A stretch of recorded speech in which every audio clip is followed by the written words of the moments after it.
Today we're here at the Bush Willow Stables, and this is Craigh. How's it? Craigh is a horse dentist, is that what you call it? That's most of Tooth Fairy, Equine dentist, whatever you want to call it. There you go. And he's going to come do the horse's teeth. So Craigh, tell me, how often do the teeth need to be done? It depends on your horse, really. If you're using a horse to ride, every 6 months you do the teeth. If it's a broodmare or a stallion that you're not riding and has decent teeth, you can push it to every year. Also, depending on the age of your horse, it does have an indication. If you've got a riding horse but he's 25 and you're still hacking him out, you probably won't need to do any work on him. His teeth should be okay.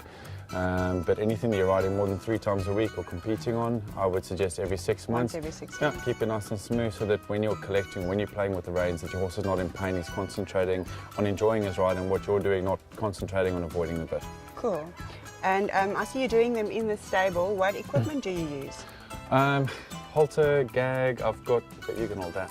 I've got a gag that just lets me do more than one horse in my life. So I put it on the horse's head, it opens up, it stops him from chewing my hand off. Yeah. Okay. So my hand goes in there and I can feel around and he doesn't. And does it hurt them at all? No. No. Doesn't hurt them. Look, it's possible to hurt a horse with dentistry. If I file on his gum or on his cheeks, that's going to hurt a bit, but that doesn't often happen. So it's just general discomfort? Not really. I mean, it depends on the horse too. I've got some horses that rear and play around and don't enjoy it, and I've got others that fall asleep while I'm working on them. Wow. So it depends entirely on the horse. As with humans, some people like dentists, some don't. And as with humans, you walk into a room, sometimes you like somebody, sometimes you don't like them. Horses are the same. Most horses I walk up to like me, some horses I walk up to really don't like me. So it depends on my mood and theirs, I guess.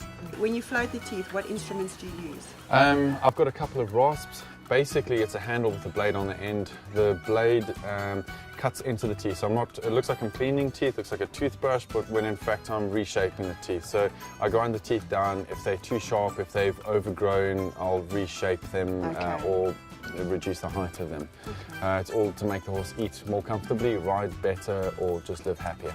Cool. So we're going to do Leo next. And as you can see, the guy's really nervous. I really hope this goes well. I think I'm more nervous than him. Hey Leo. I'm just checking his incisors now. Yep.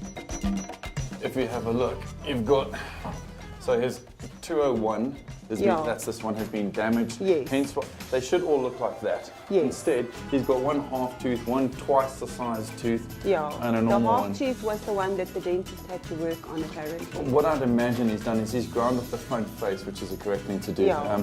Otherwise, this tooth would potentially have grown down. Okay. Every time he grazes, then he'll rub it against the ground. Okay. He'll shave off the front face and leave a very thin piece at the back that will shatter. So no, they've done, whoever it was did the correct thing. Good job.